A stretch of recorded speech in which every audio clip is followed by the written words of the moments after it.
నిరీక్షణ prayer house మరియు centres సంఘముల తరపున ప్రభువైన యేసుక్రీస్తు నామంలో మీ అందరికీ నా ప్రేమ వందనములు. నేటి దేవుని మాట ద్వితీయోపదేశ కాండం 6వ అధ్యాయం 5వ వచనం. నీ పూర్ణ హృదయముతోనూ నీ పూర్ణ ఆత్మతోనూ నీ పూర్ణ శక్తితోనూ ప్రేమించవలను. చివరి దశలో మోషే తాను కనాను వెళ్ళనని తెలిసి 40 సంవత్సరాల అరణ్య ప్రయాణం ముగించి కనాను దేశంలోనికి ప్రవేశించబోతున్న ఇశ్రాయేలీలకు దేవునికి నమ్మకంగా ఉండమని హెచ్చరిస్తూ ఉన్నాడు.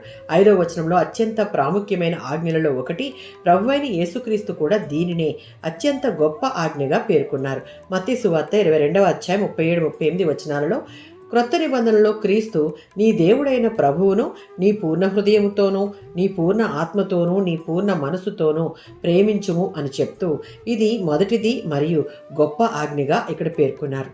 యోహాను సువార్త 14వ అధ్యాయం 15వ వచనం, మీరు నన్ను ప్రేమించిన ఎడల నా ఆజ్ఞలను గైకొనుడి. మొదటి యోహాను పత్రిక 5వ అధ్యాయం 3వ వచనం, దేవుని ప్రేమించుట అనగా ఆయన ఆజ్ఞలను గైకొనుట.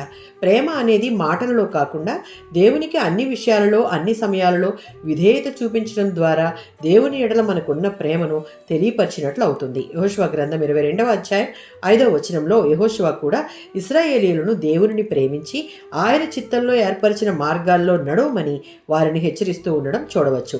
పూర్ణ హృదయంతో ప్రేమించుట అనగా హృదయం అంటే మన భావాలు, కోరికలు, నిర్ణయాలు, వీటన్నిటిలో దేవునికి మొదటి స్థానం ఇవ్వాలి. పూర్ణ ఆత్మతో ప్రేమించుట అనగా మన జీవితం దేవునికి అంకితం కావాలి. ఆరాధన కేవలం ఆదివారం కాదు, ప్రతిరోజు మనం జీవించే జీవన విధానం.